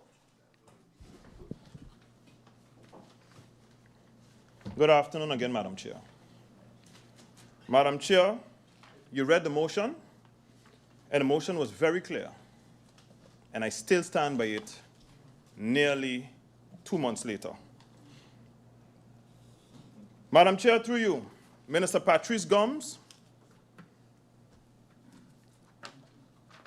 I don't expect you as minister to get everything done at once or overnight, as you mentioned. I am happy for the people of Simpson Bay that the tree was put back up. I'm happy for the people of Simpson Bay that stood up for what they wanted to stand up for. But, Madam Chair, Just like the people of Simpson Bay who stood up for their rights, this member of parliament stand up for the entire country. Not a particular part, the entire country. Madam Chair, under the leadership of Minister Patrice Gomes, the people are suffering. In the next 2 months, he'll be sitting in that seat for 2 years. The minister sat here in Parliament and gave a presentation at the beginning of his tenure.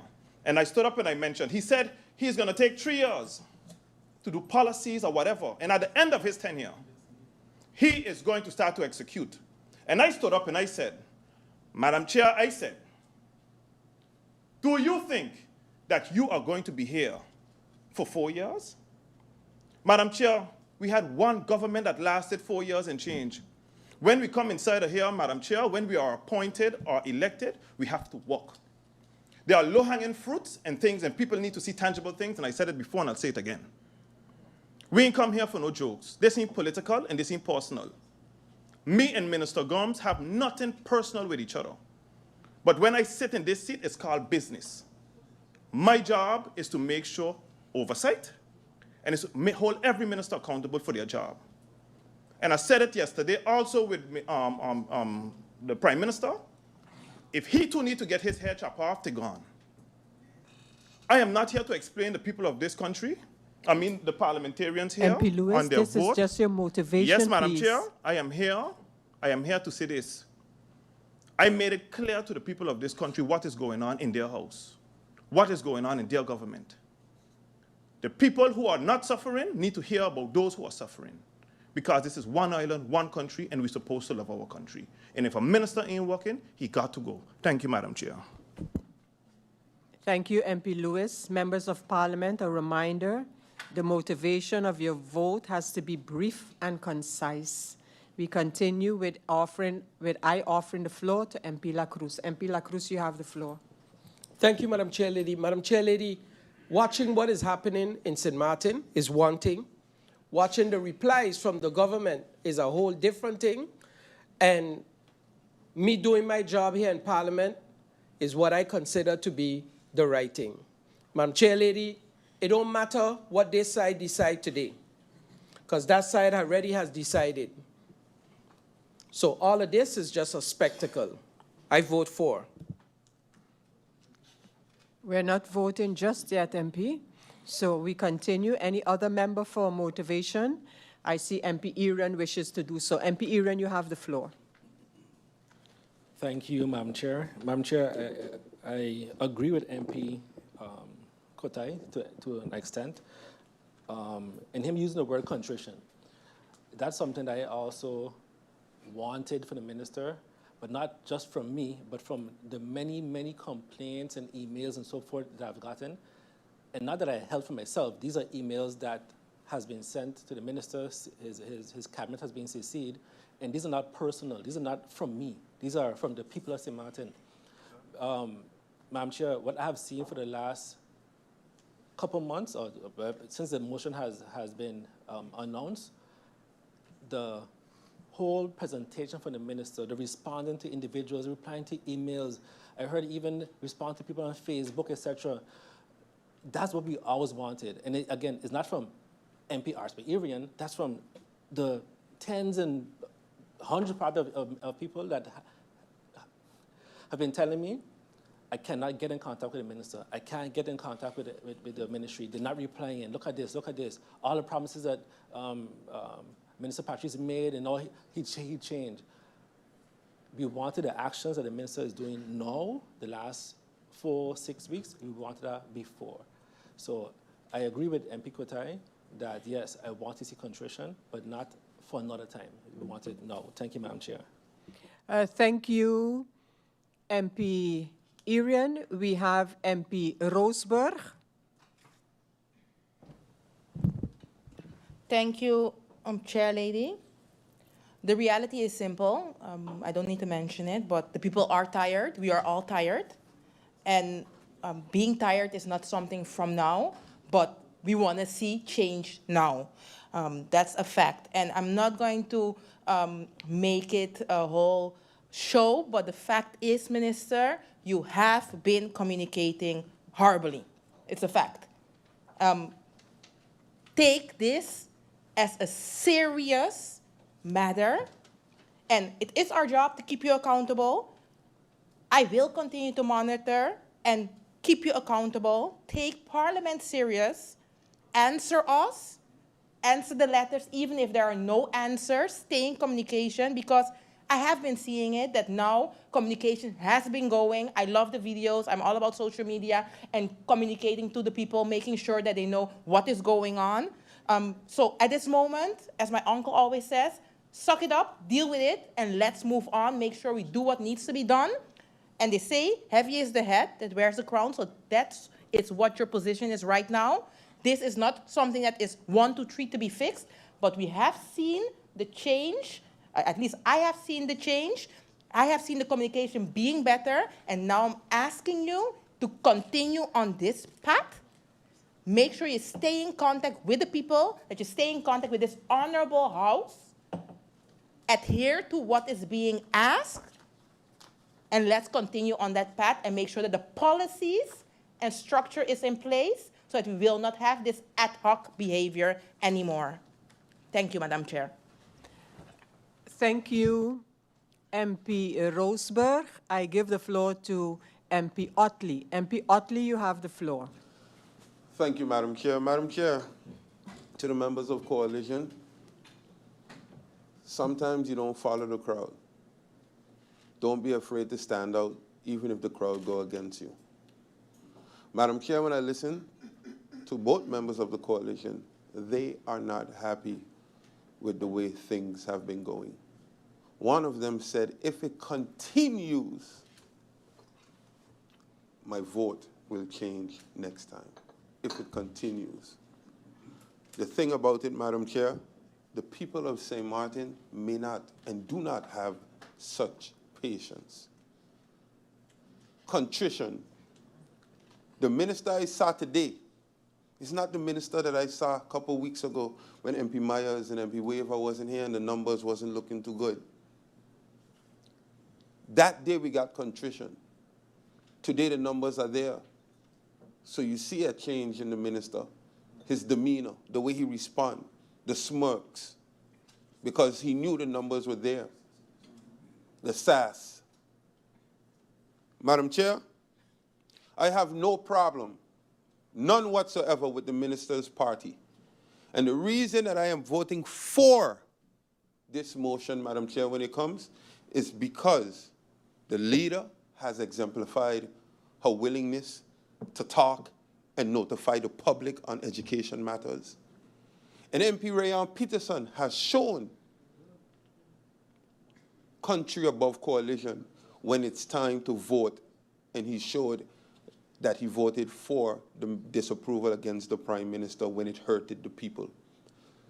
So therefore, the Minister of VROMI has no excuse for his behavior and his action, because he has acted ad hoc from this coalition and ad hoc from his own party by the way that they operate. So therefore, Madam Chair, that is my motivation for. Thank you, MP Ottley. We have MP York with a motivation of his vote. MP York. Thank you, Madam Chair. Madam Chair, unfortunately, when this meeting started, because of death in the family, I wasn't able to attend the first round, and because of parliamentary rules, I couldn't speak in the second, which is unfortunate because I had a lot to say. Madam Chair, the minister referenced change and believing in change. But after 2 years, Madam Chair, change, although not completed, I'm supposed to start seeing it already. Madam Chair, my vote today is not based on the last 6 weeks. My vote is based on the better half of 2 years. The motion that was read, a lot of the points, and I'm willing to challenge anyone in the room, a lot of those points that were mentioned, majority of them could not have been answered before the last 6 weeks. And the last 6 weeks, only a few of them could be answered now. Madam Chair, no one has to be perfect. I'm not asking for the minister to be perfect. The MP spoke about contrition. All I'm asking for is consistency. And I've not received or noticed anything as it pertains to consistency. Also, one or two MPs said, if this continues, Madam Chair, as MP Ali just mentioned, the people of St. Martin cannot afford for it to continue because they don't have the time. So as I stated in the meeting as it pertains to Minister Brugge, a year ago, things were said, things were asked, and everyone stayed quiet. And now everyone wants to stand up and use the same points from last year that was not used. I won't join that crew. And if I say something, I believe in it, and I won't be swayed just because of 6 proper weeks. I need to see that throughout. Thank you, Madam Chair. Thank you, MP York. I see no other request for motivation except by MP Doran. MP Doran, you have the floor. Madam Chair, when a man starts a fire, then sells you water, don't thank him, question him. Madam Chair, over the last 2 years, I haven't been too loud, or in my opinion, and the opinion of many others, many supporters, you're not critical enough on VROMI. Reason being, Madam Chair, I allowed the minister a proper 1.5 years to do the work of the people. But throughout all of this, all I've been hearing is, Doran did this. Sometimes they even botch court cases in order to be able to look back and blame Doran. Madam Chair, heavy is the head that wear the crown indeed, 100% true. But we cannot continue to spare the rod and spoil the child, because therefore this individual will not see the wrongdoings. And I hope, and I hear it from coalition MPs, opposition MPs, I've seen a major shift in the behavior of the minister. I see roads getting done without tenders. Everything is happening now. And I hope that this could be a clear indicator so people could get what they need and what they deserve, which is service to this country. Madam Chair, over the last couple of weeks, we've discussed a lot of irrelevant stuff here in this House. And I call it irrelevant. Some may differ, and that's fine. That is fine. But after some pressure was put on, we see that the Minister of VROMI could sign a decree with the Minister of TIAT to issue BTP instruction and all these different solutions. Like, is pure solution orientation taking place right now? Why does it have to come to this, Madam Chair? I said it before and I'll say it again. We govern in tough times. We govern in tough times. This current government has it good because therefore money is coming in. We have 200,000-300,000 visitors extra. I would like to see some more results, Madam Chair. Again, we have revenue-generating meetings. We have different suggestions being put forward. Opposition or coalition, it doesn't matter. At the end of the day, the people of St. Martin deserve service. I am here at your service, and I look forward to work with anybody that wants to get the right stuff done for the people of St. Martin. But in this current case, in this current situation, based on the past performance, I will definitely have to support this motion. Thank you for the opportunity. Thank you, MP Doran. The next speaker is MP Peterson. MP Peterson, you have the floor. Thank you, Madam Chair. I'm listening to my colleagues, Madam Chair. It kind of brings me back, me being, ironically, the 3rd senior here in Parliament, sitting with you and MP Myers. When I was in opposition, Madam Chair, I remember a motion of disapproval passed almost unanimously because the people had concerns. We gave the then minister a chance to fix it, which is how I always said that's how things should be done. Accountability first. Don't just let him run. Make him fix it. And then guess what, Madam Chair? After that, the ombudsman herself came out with a systemic report showing the corruption on black and white. And guess what we did? We brought in an MP who was sick for 7 months and made sure that he came to save said minister. While I was hearing complaints these last couple of weeks that opposition has to hold quorum, we did that for months for the people. So I don't understand where all of these grievances are coming now into play, because if it's good for the goose, that's just my opinion, Madam Chair. Now, coming back to this meeting today, the minister knows what he needs to do. We've been here before. VROMI is not rocket science. It's just hard work and a lot of work. And I am not going to vote for this motion, Madam Chair, because I read the motion. And no chance has been given to fix it. So I am not going to be voting for this motion, Madam Chair, but I am here to pay attention. And as for my colleagues, I invite all of you to continue giving constructive criticism, as I have been doing since opposition up to now. And as for the comment of there was only one government that made it to 4 years, you're welcome. Thank you, Madam Chair. The Thank you, MP Peterson. Is this the end of the motivations on the vote?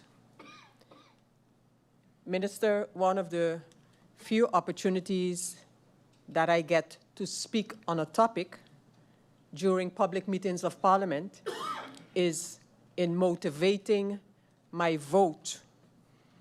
The other way I can speak, or if I have to speak, it would have to be to vacate the chair on the topic. So, Minister, making use of the possibility for me to motivate my vote, I want to refer you, Minister, to going back to even before your term, to the amount of writings that you received from me. And when I say you, Minister, I am talking the Ministry of VROMI on beach policies. Minister, I would kindly ask you to make note of the topics that I mentioned, the beach policies. Parliament is full of writings on this matter from me, and to a lesser degree, others. The ban on plastic bags, another topic, a law passed unanimously by Parliament. And up to the day of today, as recent as a couple of weeks ago, I could not, upon asking, get a clear answer on this matter. Minister, on the matter of zoning, same thing holds true. And I have been told by Minister of VROMI after Minister of VROMI that one, the country would be divided in zoning areas to be zoned. Communities were consulted on these proposed zoning plans. Only then, after these consultations take place, to hear that somebody in their wisdom decided that we are going to zone the whole island. So I and others sat and waited. Today, we don't have one approved zoning plan for this country. The records will show. Yesterday, we were supposed to approve because nature policy plans require approval by the Parliament of the country. Hence, that document was on the docket, on the roster, on the schedule yesterday. The Nature Policy Plan 2125, a beautiful document, went down with hardly any attention until a new one has been drafted, 2030, so 2026 through 2030. In that one, again, like in previous ones, the things such as hillside policy, tree policy, beach policy, and more policies are mentioned. Minister, I ain't putting nobody on notice. I ain't asking you for much more than your attention and any budgetary consequences on the matters that are mentioned in the Nature Policy Plan for St. Martin. Coincidentally, just a couple of days ago, I asked of you, how can we control these matters? And you mentioned what you mentioned earlier about environmental inspectors being approved. I expect to see that happen as per your statement, Minister. So, Minister, with that, we have reached to the end of the motivations, and we go over to the voting on the motion. We start with number. The number will be chosen. Guarantee. What? And we start with number 10. Our Secretary General will indicate who that person is and start the calling of the names. to which members are asked to respond either for or against the motion without any elucidation to it. MP Rayon Peterson. Against. MP Shamira Roseberg.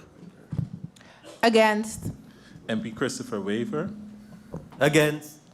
MP Darrell York. For. MP Egbert Doran. For. MP Artwell Irion. MP Veronica Janssen-Webster. Against. MP Viren Kotai. Against. MP Francisco Lacroes. For. MP Lyndon Lewis. For St. Martin. MP Franklin Myers. Against. MP Omar Ottley. For. President of Parliament Sarah Westcott Williams. Against.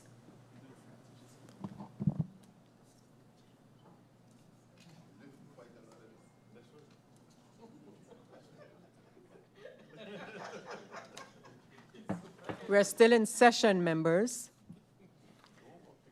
The result of the voting on this motion of no confidence against the Minister of VROMI is rejected by 6 members for and 7 against the motion. The motion is rejected.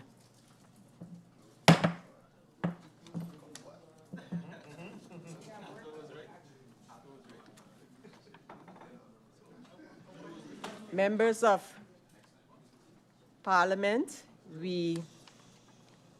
at this time, I want to thank the Minister of Public Housing, Spatial Planning, Environment and Infrastructure, Mr. Patrice Gums, and his support staff, his SG here this afternoon, for their presence and for providing the information as provided. Members of Parliament, ladies and gentlemen, we have come to the end of this meeting. I thank you for your participation.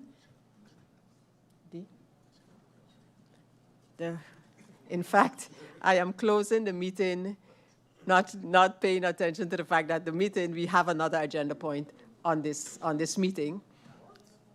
Yes, we do.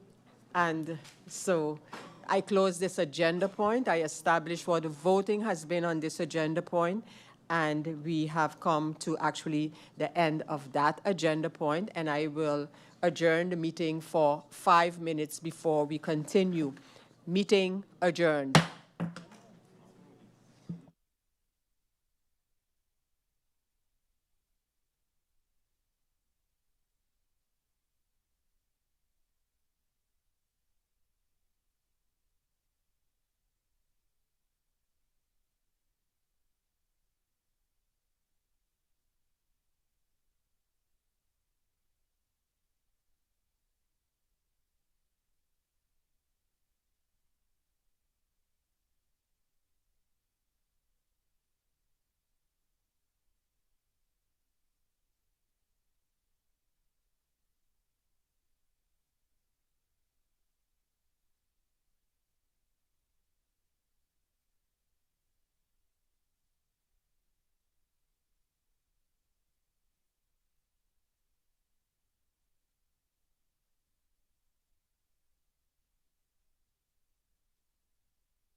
Let's go.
Members of Parliament, ladies and gentlemen, we continue with this public meeting of Parliament with agenda point number 3.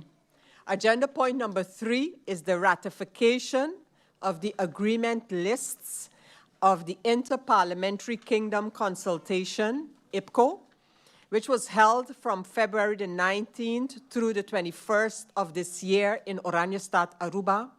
And this document is registered under document number 724, and it's dated the 23rd of February of this year. As I mentioned, this IPKO meeting was held in Aruba from February the 19th to the 21st. During these 3 days of events, members of Parliament from within the Kingdom participated in presentations, held discussions on several topics. Opening speeches and presentations were given of recent developments per country. And at the end of these deliberations, and taking these deliberations into consideration, an agreement list was drafted and signed by the delegation leaders. Parliament received the decision list of the Interparliamentary Kingdom Consultation that was held in Aruba. As I mentioned, this document is registered on the IS 724 and can be found on Parliament General Teams. Are there any comments or proposals from the members of Parliament on the decision list as presented and which is in your possession? If so, it would have been indicated on the speakers list, but that is not the case. So, members of Parliament, we consider this document basically approved by the Parliament. We will go over to find out whether voting is necessary on it. But in any case, we have come to the end of the deliberations, and we would now go over if the need is there to voting and if the need is there for hoofdelijke stemming on it. I don't see that being requested by anyone, and therefore, this decision list is considered accepted unanimously by the Parliament of St. Martin on this date of today. Now, members of Parliament, I can conclude that we have reached the end of this meeting based on the 2 agenda points that we discussed and deliberated on this afternoon. I want to thank all members of Parliament for your presence and participation, our support staff, and everyone who was tuned in to this public meeting of Parliament. As we have come to the end, and words of thanks are expressed. Thank you once again. This meeting of Parliament is hereby closed. Meeting closed.